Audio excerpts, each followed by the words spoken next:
तर नमस्कार मंडळी. तर आजचा बेत आपला होता असा भेळीचा, कारण की पाऊस पडलेला, सगळं वातावरण असं एकदम छान झालेलं. तर असं काहीतरी चटपटीत सगळ्यांनाच खावंसं वाटत होतं. तर पाणीपुरीचं पण ठरलं होतं, पण पाणीपुरी कॅन्सल केली आणि घरी तर सगळं भेळीचं सगळं साहित्य होतं. तर भेळ ठरवली आणि भेळच केली. का सगळ्यांचा मूड असं एकदम फ्रेश, असं छान चटपटीत खायचं, असं वेगवेगळ्या ख्वाहिश होत्या सगळ्यांच्या, हे खायचं ते खायचं.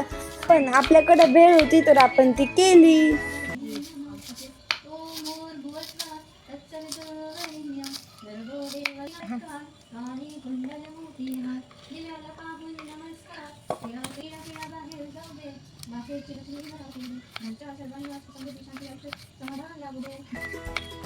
तर मंडळी, तुम्ही म्हणताल की ही आरती पूजा ही कसली, तर संध्याकाळची वेळ होती आणि ती पूजेची वेळ असते. तर त्या टायमिंगला आम्ही भेळ पण सुरू केली आणि तिकडे माझी छोटी बहीण ती पूजा पण करत होती. तर असं आमचं छान सुरू होतं. एकीकडे जेवणाचा बेळ आणि एकीकडे देवपूजा. म्हणजे आपल्याकडे मन आहे ना, आधी पोटोबा मग विठोबा. तर आमचं दोन्ही सोबत होतं, सोबत विठोबा पण आणि सोबत पेटोबा पण. चांगल्या प्रकारे तर आपण आता ह्या ज्या मडण लाह्या आहेत तर त्या टाकल्या आहेत आपण लाह्या. तर चला त्याच्यामध्ये मका पोहे टाकूया. वाव. त्याच्यानंतर येत आहे टोमॅटो, कांदा.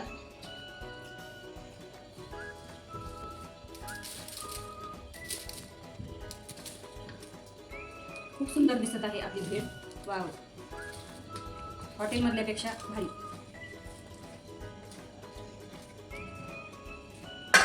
भेळ बाकी आहे असं म्हणायला काहीच हरकत नाही. तर आता याच्यामध्ये आपण आपलं घरचं तिखट घालणार आहोत, कारण तिखटाशिवाय चव येणार नाही. लागल्यास परत घालू.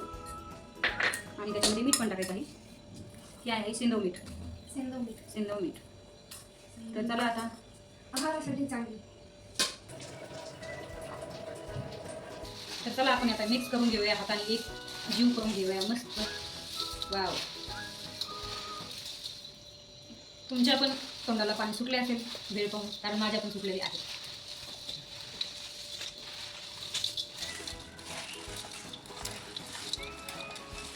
झाला ना. तर याच्यामध्ये काहीतरी कमी आहे असं वाटतं. मी थोडंसं खाते आणि सांगते. याच्यामध्ये कशाची तरी कमी वाटते, पण कशाची आई वाव, चिंचेचं पाणी कमी होतं याच्यामध्ये. तर आपण त्याला ऍड करूयात मस्त असं.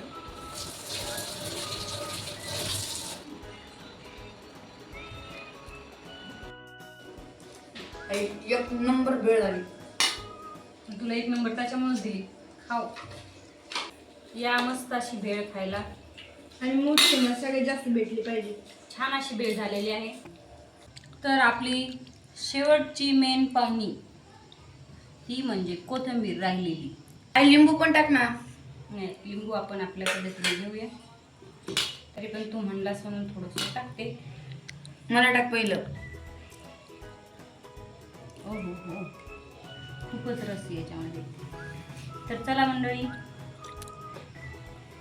मस्त मस्त वेळ झालेली आहे. तर या आणि भेटूया पुढच्या व्लॉगमध्ये.